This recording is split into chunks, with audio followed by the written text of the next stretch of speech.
going on, everybody? So just want to preface this video. It's going to have its own introduction after this, but it's been a while since I've uploaded videos. I've been filming stuff. I just have not had time to edit and upload videos. So the plan right now is I have 3 videos all recorded.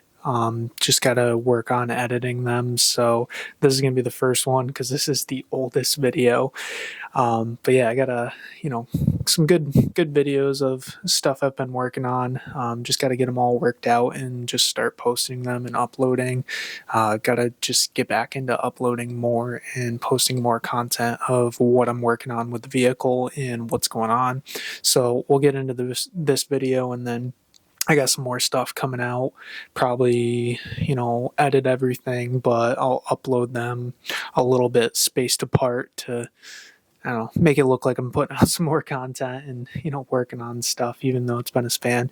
So we're going to get into this first video and we'll drop the intro and get into it, and let's have some fun. How's it going today, everybody? We got the Outlander back. We're just doing a little short video, going to combine it with a video I recorded like a month or 2 ago, but never posted because it was really short. But we are going to be finishing upgrading all of the bulbs in my vehicle to LEDs. So these are some Sirius LEDs. They're 7440 bulbs in the color amber. They're supposed to be anti-flicker, anti-hyperflash, all of that good stuff. So that way, don't get pulled over for, thinking we have a bulb out, even though they're all functioning. And we're also going to be changing from, a month ago, I'm going to add the clips in of changing the marker lights in the front to amber LEDs as well. All right, so this is pretty straightforward. We just need our bulbs. I'll have the link down below for those. Then we need a flathead screwdriver or a clip plier for the front to remove the plastic cowl that I'll get into in a moment. And then in the back, we just need a Phillips head screwdriver or a drill with a Phillips head bit, so that way we can take the tail lamps out to replace those markers. So let's get right into it.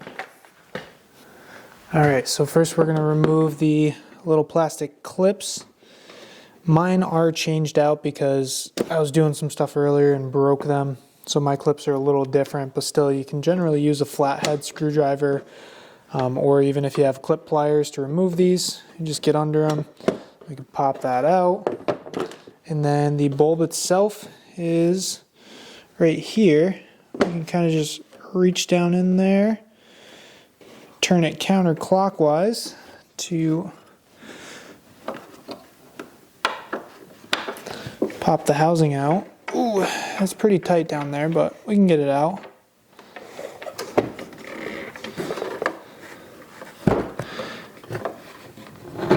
All right, so we got the old bulb. Pull that right out. Grab one of our new bulbs. Get that plugged in.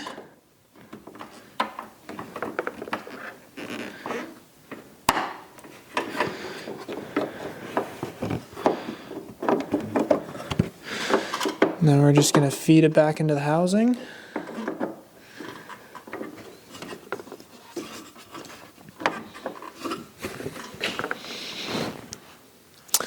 So I ended up just taking that whole entire cowl off.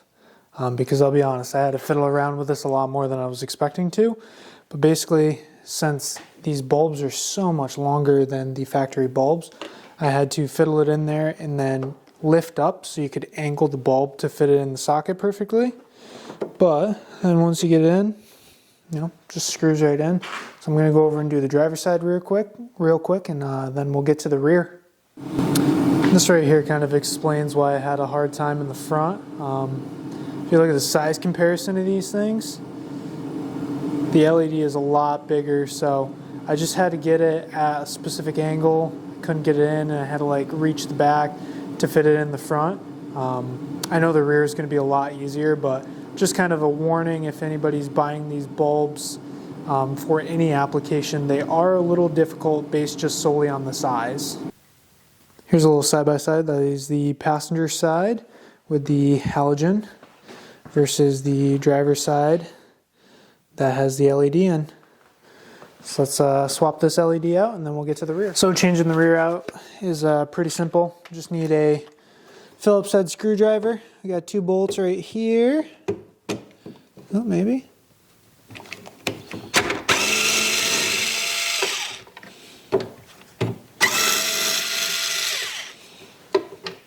So we just take those 2 bolts out, and then just kind of want to get a handle on the light, and it just pops right out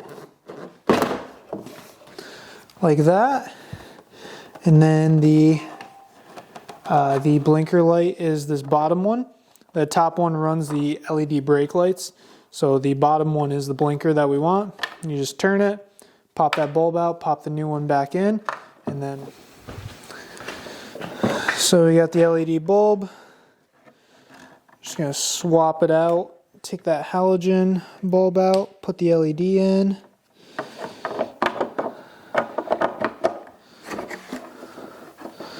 Line it back up in place, get it drop in and spin it clockwise. And then when we're going to put the taillight back in, there's 1 pin right here, and then there's a clip on the side right here that you want to line up. So I just kind of eyeball it, and then you'll slide that clip in, and then you just give it a little push. And then yeah, it's all secure right there. Put those 2 bolts back in.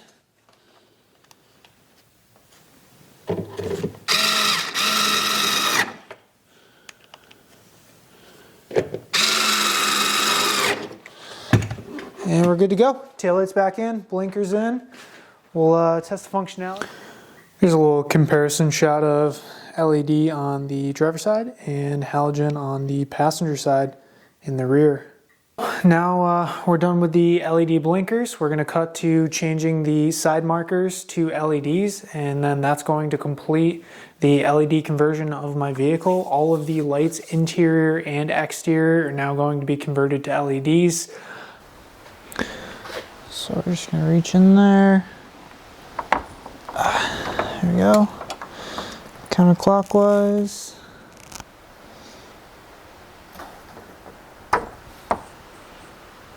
Then we have our broken indicator. That's why we're replacing it on this side. And I got some Sylvania. These are 194As, so they're amber. They're 2827 compatible replacement. So I'm going to open these up. We'll put those right on the end here, and we'll just put it back in and screw it on clockwise. And this, of course, is outside of the housing. But just for brightness sake, I'm going to say the LED is not too much brighter than the halogen, but it went out, so the LEDs aren't too much more, so I wanted to replace them. And now I shouldn't have to change them anytime soon. So we'll get this back in the housing and do the other side, and we'll be all set. So there we go. Both swapped over to LEDs.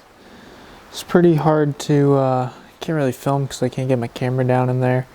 But it's basically the same process as removing them. You know, you just grab in there. I turn the lights on so it's easier to line it up with the hole. And then you're just gonna thread it in there. You have it turned, 90 degrees basically from where it's supposed to stand. Push it in the hole, you'll feel it lock in, then you just twist it and it'll click right in. And then it's all set there.